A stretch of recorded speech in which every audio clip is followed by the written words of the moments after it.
Isang mapagpalang araw sa ating lahat. Ngayong gabi ako ay magluluto ng fresh lumpia. Ayan yung ating mga gagamitin. Meron tayong bawang at saka sibuyas. And andyan yung ating mga gulay. May singkamas, carrots, beans, giniling at saka sweet potato. So yun yung ating gagamitin sa ating pagluluto ng gulay.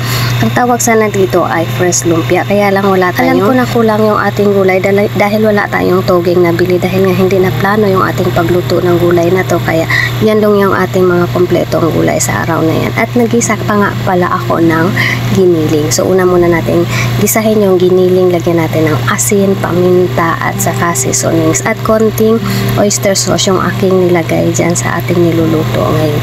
So ayan yung aking paggisa ng ating mga giniling. Alam nyo naman pag ako nagigisa talagang gigisahin ko ng maigi hanggang sa ito ay magmamantika bago natin yan nilalagyan ng tubig or bago natin ilagay yung ating gulay para iwas langsa.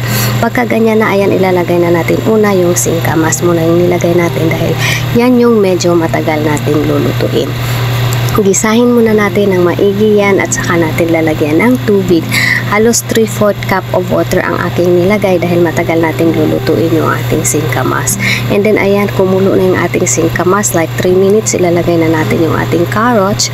And then after that, isusunod na natin yung iba nating mga gulay dahil ang carrots ay madali lang din iluto at ilalagay natin ating sweet potato. Yan yung nagpapasarap sa gulay na yan, yung sweet potato. So yan, iluluto na lang din natin konti hanggang sa yan ay dapat yan ay hindi masabaw. Dapat wala siyang sabaw dahil separated yung kanyang sauce. Gagawa tayo ng kanyang sariling sauce.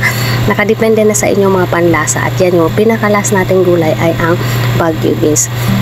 Nasa sa inyo kung anong mga panlasa ang gusto nyo timpla. Kaya kayo na yung bahala sa pagtitimpla. And yan, nag-prepare tayo dyan. Nagpainit tayo ng tubig ng 1.5 cup of water. So nilagyan ko pa rin siya ng asin. Lagyan ko ng soy sauce. Ayan, nilagyan natin ng soy sauce. Nasa sa inyo na rin kung anong tansya nyo at naglagay tayo dyan ng asukal. Ayan, bahala na kayo sa inyong panlasa at may dinikdik naman para ilagay natin dyan. At naglagay din nga pala ako ng konting bawang dyan at para pampalapot, nagtimpla tayo ng cornstarch. Yan yung ating pampalapot. Patayin muna natin yung apoy bago natin ilagay yung ating mani. So yan yung pinaka-sauce ng ating lumpia na ginawa.